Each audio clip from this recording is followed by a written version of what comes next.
जय माता दी सभी को। जय श्री महाकाल। एक सवाल मेरे पास काफी बार आया है कि जो माता मसाणी है उनकी चौकी को हम कैसे शांत कर सकते हैं, जो माता चौराहे वाली है। देखो होता क्या है, काफी लोग जो है जो माता चौराहे वाली है उनका जो भोग चौराहे पर रख करके जो आते हैं, तो आते जाते कुछ लोगों का जब उसमें पैर भोग में उनके लग जाता है या उसको वो लांग देते हैं, तो इससे माता जो है नाराज हो जाती है। क्योंकि भाई हमारा ही खाने का कोई पदार्थ हमारे सामने रखा है, खाने पीने की वस्तु हमारे सामने रखी है, अगर हमारा उसमें पैर लग जाए तो हम उसको नहीं खा सकते। ऐसे ही माता का भोग होता है, जब उसमें कोई पैर मार देता है तो शक्ति जो है नाराज हो जाती है और वो जो है फिर उनके साथ में लग जाती है, उनकी चौकी उनके साथ में चल पड़ती है। और बहुत लोगों के ऊपर तो माता मसाणी को भेज भी देते हैं नुकसान करने के चक्कर में। और ये शक्ति ऐसी शक्ति है कि अगर ये किसी पर राजी हो जाए, किसी पर प्रसन्न हो जाए, तो उसको राज दे देती है। लेकिन अगर यही नुकसान में कोई भेज दे या आपसे नाराज हो जाए किसी क्रोध के कारण, तो ये हाथ में कटोरा तक दे देती है, सड़क पर ले आती है। इतनी प्रचंड महाशक्ति है। और माता मसाणी एक ऐसी शक्ति है जो तमाम भूत प्रेतों को चौराहे पर समेट कर बैठती है। बिना उनकी मर्जी के कोई भी शक्ति चौराहे से क्रॉस नहीं हो सकती, जब तक माता मसाणी की आज्ञा ना हो। जितने भी गद्दी और दरबार चलाने वाले साधक लोग हैं, भगत लोग हैं, माता मसाणी को प्रसन्न करके रखते हैं, माता चौराहे वाली को। कुछ लोगों के यहाँ पर माता चौराहे वाली जो होती है शीतला माता होती है, कुछ लोगों के यहाँ पर माता मसाणी होती है, जिसको माता मैदानंद भी बोलते हैं।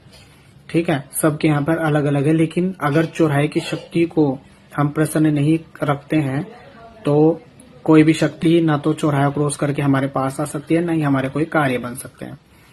तो इसको प्रसन्न कैसे करना है? अगर ये ऐसी है कि शादी के बाद होता क्या है, जो बहनें होती हैं उनकी जब शादी होती है तो शादी के बाद 5-5, 6-6 साल हो जाते हैं, उनको बच्चा नहीं होता, तो ये शक्तियां बाद में असर दिखाती हैं। इनके भोग में जब पैर लग जाता है या भोग जो है खराब इनका हो जाता है पैरों से, तो उस टाइम पे तो ये कोई काम नहीं करती, कोई असर नहीं दिखाती। लेकिन बाद में जब ये असर दिखाती हैं तो नुकसान होना शुरू हो जाता है, बच्चे नहीं होते, घर बर्बाद हो जाते हैं। तो इनको कैसे प्रसन्न करना है? इसको प्रसन्न करने के लिए आप क्या कर सकते हो, मीठे गुड़ के चावल पका करके चौराहे पर रख के आ सकते हो। लेकिन ये भी आप किसी भगत से पूछो, उसी के सानिध्य में रहकर ही आप ये करो तो ज्यादा अच्छा रहेगा। ठीक है। और मीठे जो गुलगुले होते हैं, जिनको मीठे पूड़े बोलते हैं, वो भोग आप चौराहे पर रख सकते हो। कच्ची लस्सी जो होती है वो आप चौराहे पर रख सकते हो। ये सारा भोग जाता है माता का। ठीक है। जैसे 7 प्रकार की मिठाई हो गई, ये भी जाता है भोग। और गुड़ के मीठे चावल होते हैं, कच्ची लस्सी है, ये आप अपने सर पे से 7 बार उसार करके चौराहे पे रख दो। तो ये अगर आप किसी भगत के माध्यम से करो तो ज्यादा अच्छा है। इससे जो है माता की जो चौकी आप पर छोड़ी गई है वो शांत हो जाएगी। अगर वो क्रोधित है तो वो शांत हो जाएगी और आपका नुकसान करना बंद हो जाएगा। ठीक है। और बहुत जो बहनें हैं उनकी कोख भी खुल जाएगी। ठीक है। तो इस तरीके से आप इनका भोग दे सकते हो। जरूरी नहीं है कि आप इनको तामसिक भोग दोगे तभी ये राजी होगे, ऐसा कुछ नहीं है। मीठे पे भी इनको मनाया जा सकता है।